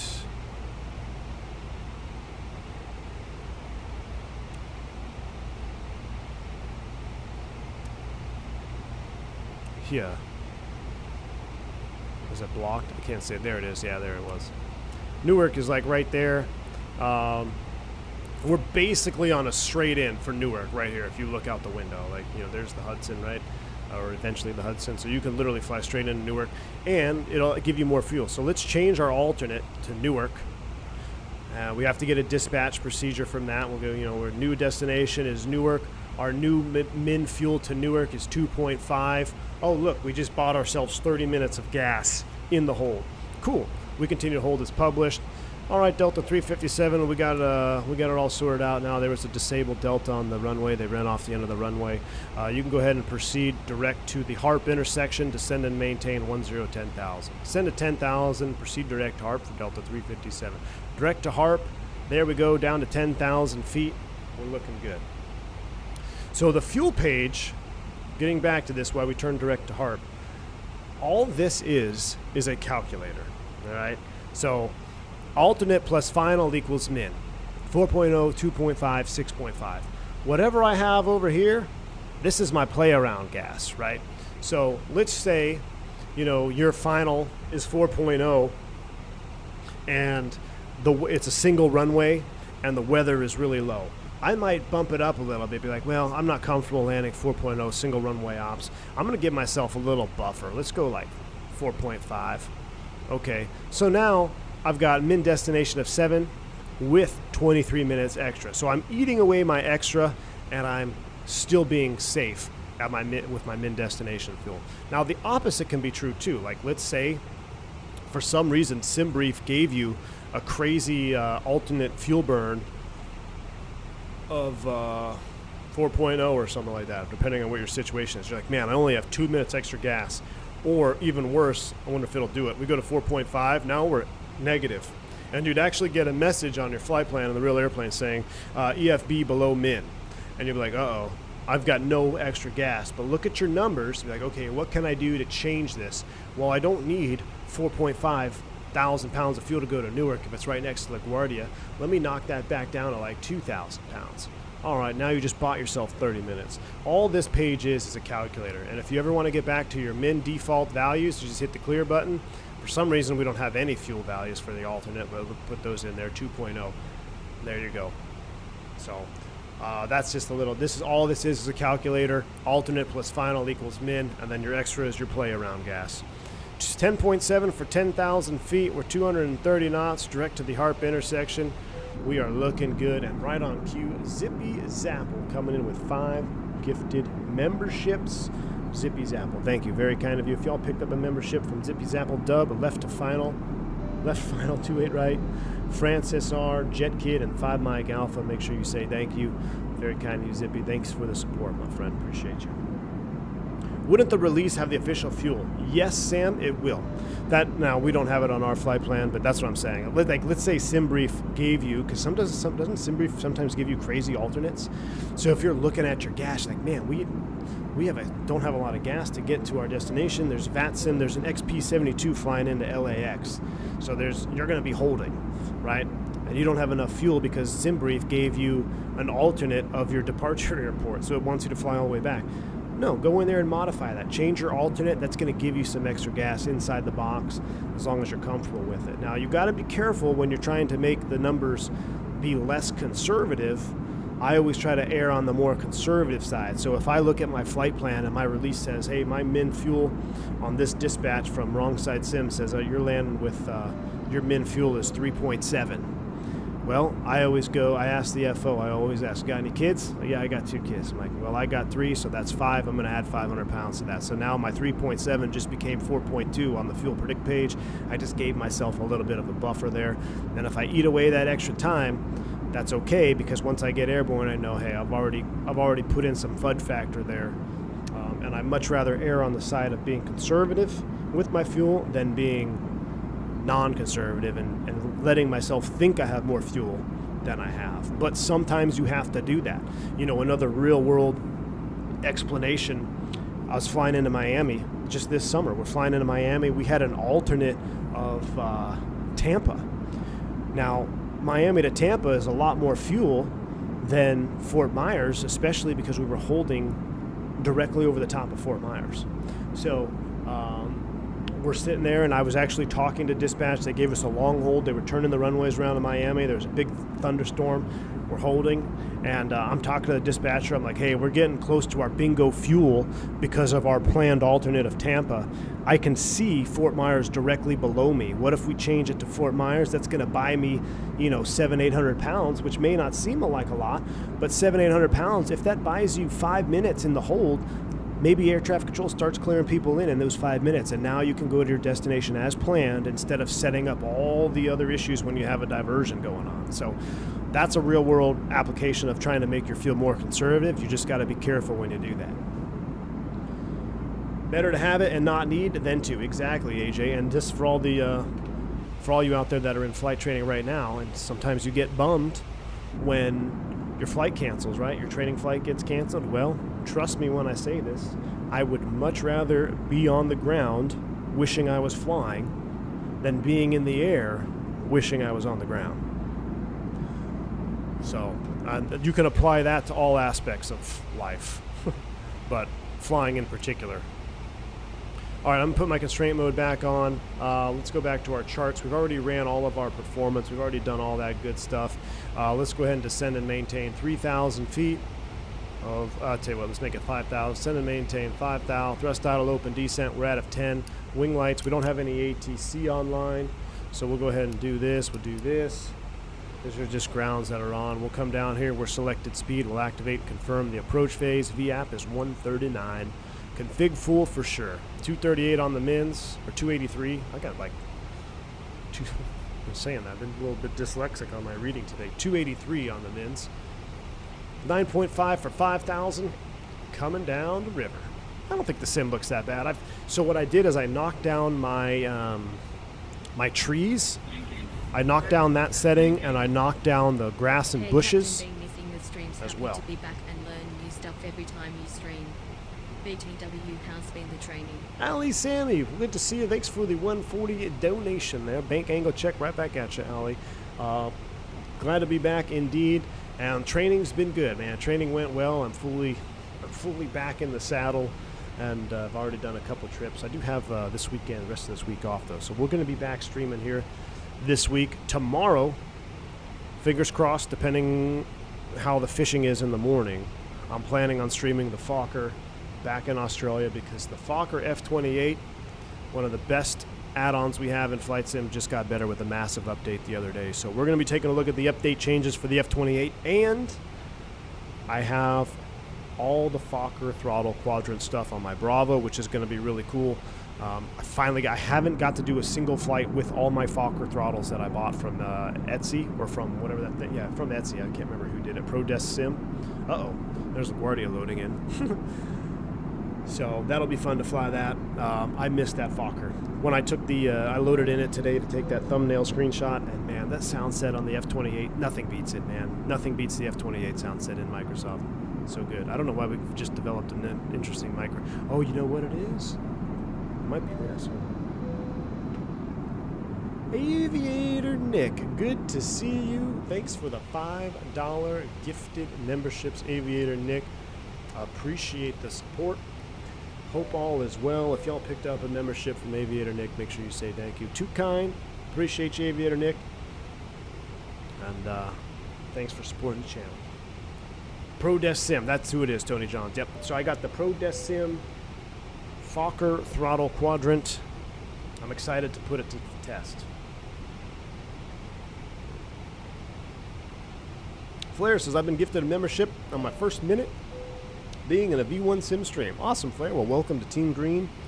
Welcome to the V1 community, my friend.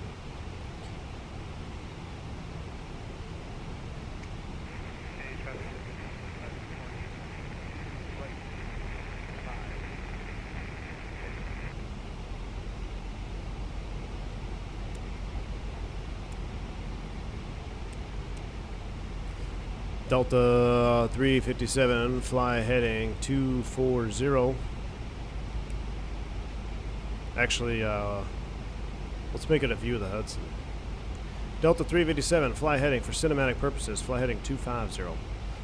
250, descend and maintain 3,000, Delta 357 for cinematic purposes. 5 for 3. We got to get this stutter to go away. don't know what's causing that. What would that be?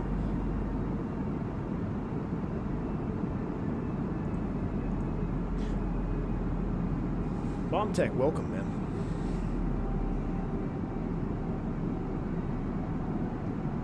Yeah, it looks like it's smoothing itself out.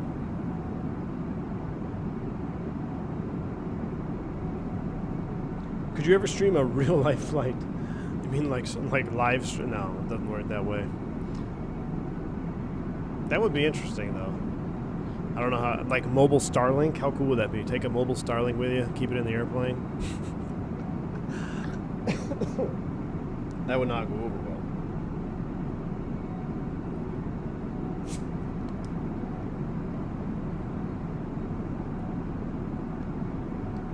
Love your streams. It's always a learning opportunity. Bombtech, awesome, man. Glad you like it. Glad you like it, man. Should be a lot of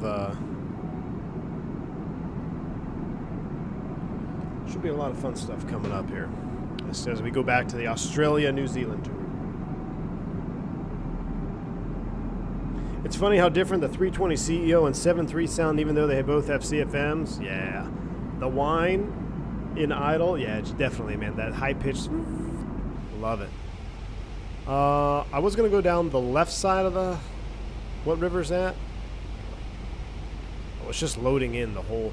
Oh, I never got rid of my doubled up Newark scenery. That was a problem last time too, wasn't it? Well, we're gonna join the Hudson. I got to get rid of I have a conflicting scenery package here in New York, which is definitely a place where you don't want to have conflicting sceneries. Way back when Microsoft released, I bought like some bridges and landmarks add-on because it wasn't included. But after the New York update, it was all not included, but they fixed it. So then I have 2 of a lot of things popping up, and that's what caused our issue in Newark. There's Central Park off our left. Oh, that is awesome. Guys, if you haven't already, make sure you smash down that like button. What are we on likes? Kennedy traffic, oh, Delta 4977, downwind egg for runway. Well, my ears are shot. Let's go ahead and smash down that like button, though. We only got like 100 likes, 300 viewers. You guys are weak. Smash down that like button. I guess that's my fault. We forgot to do the likes for takeoff. All right, we'll go ahead and turn left here. Delta 357 for cinematic purposes. Fly heading to... Gosh, I hate my mouse wheel. Fly heading 230. Cinematic purposes, we'll make it 220.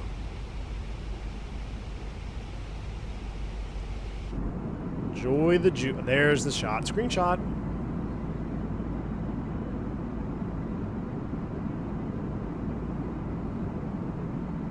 Kennedy ground. We should land Kennedy. 300 likes for the butter. Man, if I never got Elon Musk money, I'm buying everybody who uses VATSIM a really good headset. And mic, yes. And how to check mic volume. There's gotta be a way to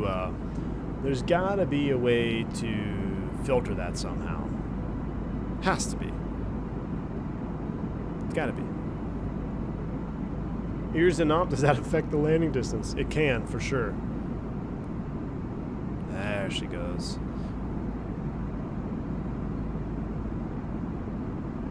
We're going to be in the Hudson. Yeah, see that bridge? Is that Brooklyn Bridge? There's a Brooklyn Bridge down there, which is like on top of another bridge. Oh, wow, look at that. Look at the lights next to Freedom Tower. You wouldn't see those in daytime. We should brick the system. Hey, we hit 200 likes. I tell you what, let's do this real quick.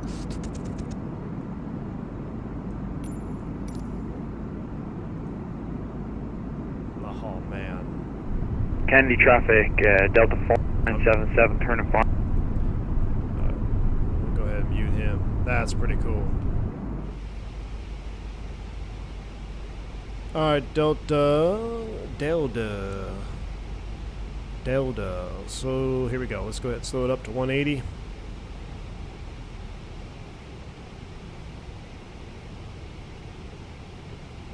Descend and maintain 2,000. VFE next. Flaps 1. Yeah, the camera changes. Heard it.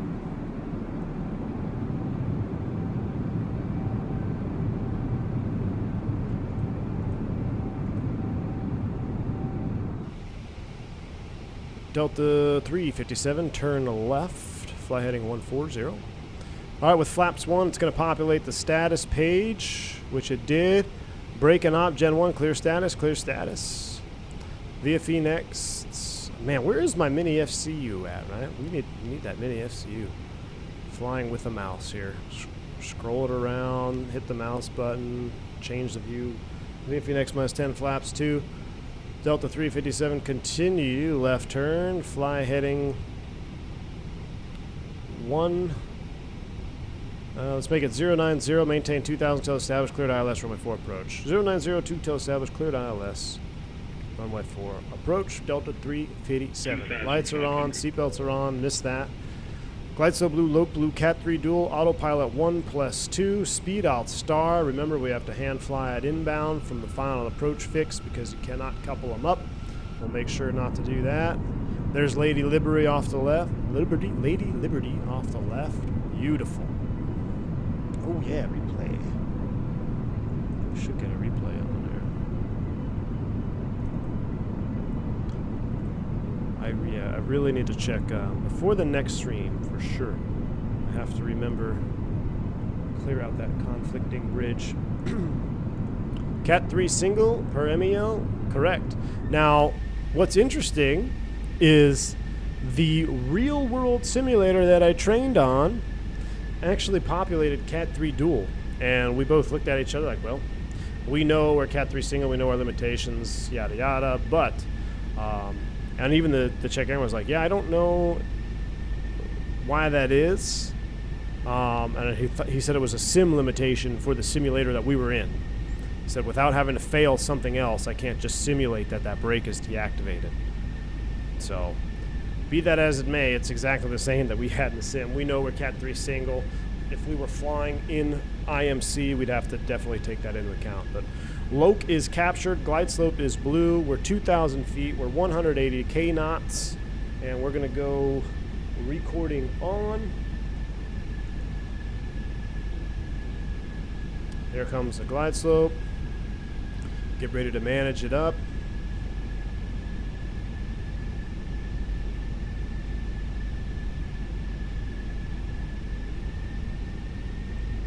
Sneak a view. Oh, yes. That is the view right there. That is awesome. Looks like we just hit the glide slope. Glide slope star. Manage speed. Gear down. Speed brake is armed. Can't do any auto brakes. VFE next minus 10. Flaps 3.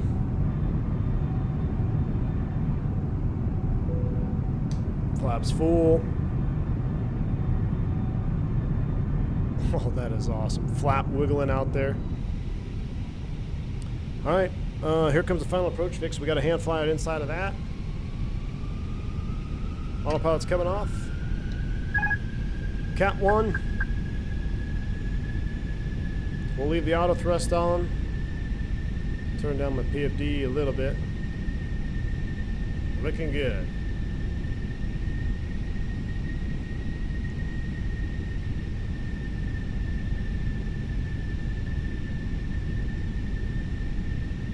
Uh-oh, did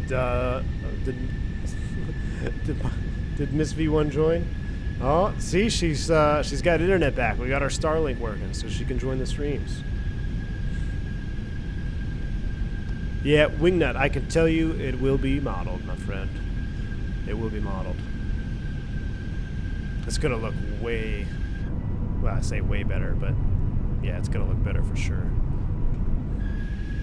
Alright, stop switching views. You're killing my frames. We'll watch it in the replay. Watch all the lights pop on right at 50 feet.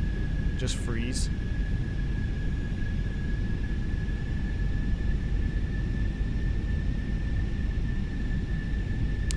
I gotta pick up some paint for the chicken coop on the way home. I won't forget.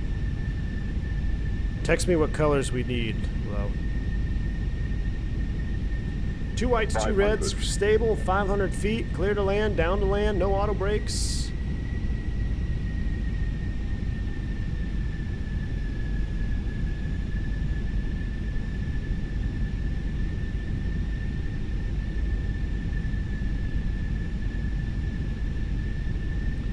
Nice 8-knot crosswind from the left.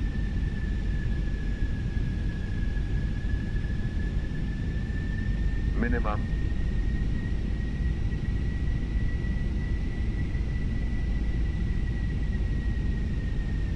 Just got high out of nowhere there. 100.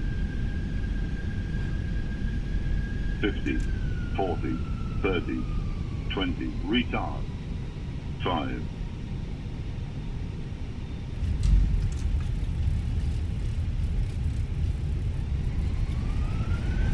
Spoilers. Reverse green, manual braking. Ah, we already crossed the runway. I was gonna try to smoke. I should have just smoked the brakes, so we could have got off before the runway. That felt pretty good. Is this a taxiway? It's not lit up. Okay, yeah. It's just a weird time of day. Oh no, I had my click and drag bug. If they don't fix that in Microsoft 2024, I'm not buying it. If they don't fix that click and drag bug in 2024, a negative 93, is that what it was? Oh yeah. See, I told you, I've been in the sim. I'm back current. I'll take a 93. We'll do this, we'll do this. Welcome to the garbage, ladies and gentlemen.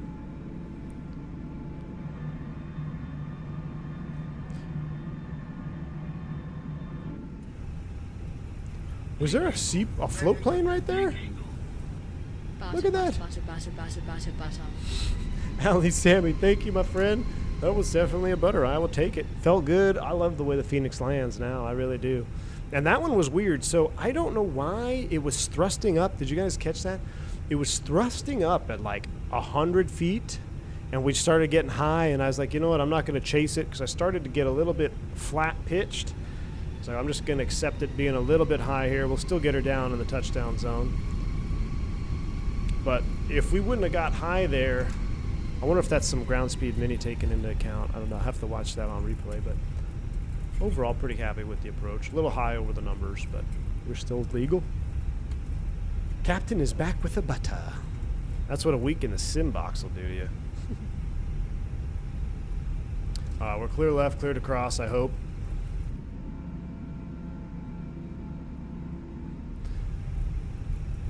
Let's go ahead and take Romeo. No, let's go in one more. This is not a taxi simulator. Let's just go right to the gate. Can you show brake temps? Yes. Right now, they are indicating 20 degrees and 150 on the right side, which is pretty cool. So we had a crosswind from the left. So I was heavy on the right brake because the airplane wants to weather vane left into the wind. That is why when you have a strong crosswind, auto brakes, in my technique, that I will use them. Most of the time, most landings I do, I rarely use auto brakes, except for strong crosswinds. Typically, if I got a crosswind component over 15 knots, then I'm going to go ahead and use auto brakes. Less than 15 knots in real world, it's still pretty good, still pretty relatively easy to control and maintain symmetrical braking. You start getting above that 15 knot crosswind component, you're going to smoke one side or the other. There's no way, there's really no way around it.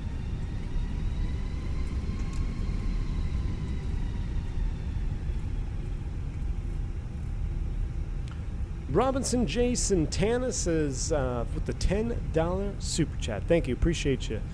Robinson J. says, going to Atlanta Sunday, we'll spend a week in Duluth. Really? Working? The company I work for don't allow you to buy on F9 or NK. I wonder why. Hey, well, as long as no one's going, as long as you don't have to air return for any hazardous biohazard, I think you're going to be all right. Thanks for the support, Robinson J. Santana. Enjoy the week in hot Atlanta. It should be pretty nice next week, actually.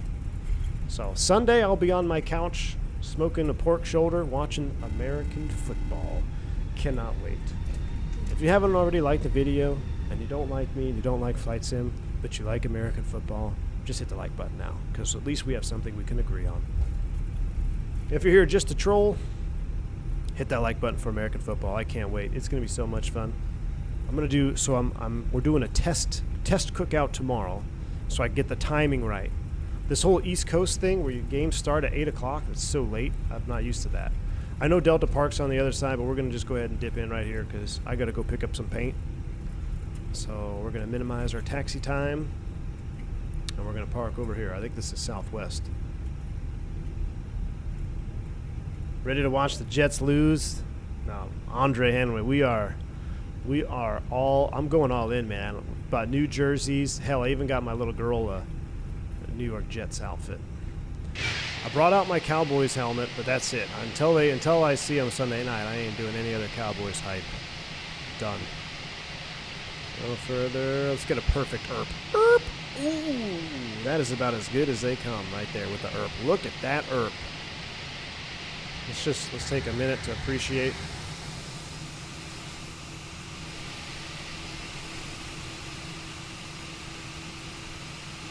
That right there is a pretty good ERP. All right, cameras reset. We're going into replay mode. I'm going over here, We're going to go flaps down to full, and we're going to disconnect from that sim. We're going to wind this back about 10 minutes or so, because that's when we landed. About what, 7? Let's make it 7:13. That's good enough. And replay is on. Here we go. Throw it out over the wing view. Enjoy it. Let it load in. It's going to look ugly for a few minutes, so while it looks ugly, let's look out the front. All right. Oh, let's put you in the climb. Let's turn the parking brake off. Let's see how it is. The Southwest stop. Ground crew blind, yeah. Do you have Sunday ticket? Yeah, I bought it through YouTube this year, which is going to be interesting because I only have Starlink at the house, which let's just hope there's no severe weather when I'm trying to watch out-of-market games, right? All right. I get confused with all the manuals because when you mention the MEL, do you mean the list of your operator beliefs to be important going through the MMEL? Yes, Danny. So a master MEL is from Airbus, right? And then an operator, every operator does the same thing where they then take what they want, and then that has to get approved through the authorities, through the administrative agency. So for the U.S., it's FAA. They got to approve the new MEL that you have for your operator, and then you're good to go. So typically, it's more restrictive, if anything, but yeah, it's just how it works. That view, though, is 10 for 10. Not worried, my Patriots are going to get slaughtered, so not looking forward to that. Andre, you're a Patriots fan? Never count them out, though. Never count them out. V2 plus 10. Take it easy, man. Mickey G, good to see you, dude. Yeah, this view is 10 for 10 right here, isn't it? On time to say see ya and go to another meeting. Gustavo, take it easy, my friend. Thanks for stopping by. Enjoy those meetings. Excited to be disappointed by my Detroit Lions. Clayton, it'll be interesting, man. Travis Kelce out and that D lineman out. I can't think of his name right now. Brand new Lions, Clayton. Come on, man. Where's your Detroit Motown faithful? Brand new Lions. Good luck to your Jets. It's curious to see how my Steelers do. Steelers are interesting. We'll see. We'll see. Take it easy, Danny. Zach, thanks for stopping by, man. Take it easy, my friend. Man, look at that sun setting right behind the sunset, behind the clouds. We're just going to watch one landing here, and then I'm going to get out of here. Let's go, Pats. No. I'm so tired of the Patriots, man. I hope they go 0-17. That'll never happen, but... Wingnut, see you!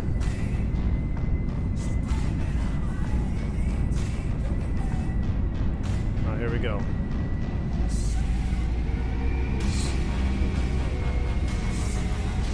Just adding power, just like... I don't know what happened there. It started to get high for some reason.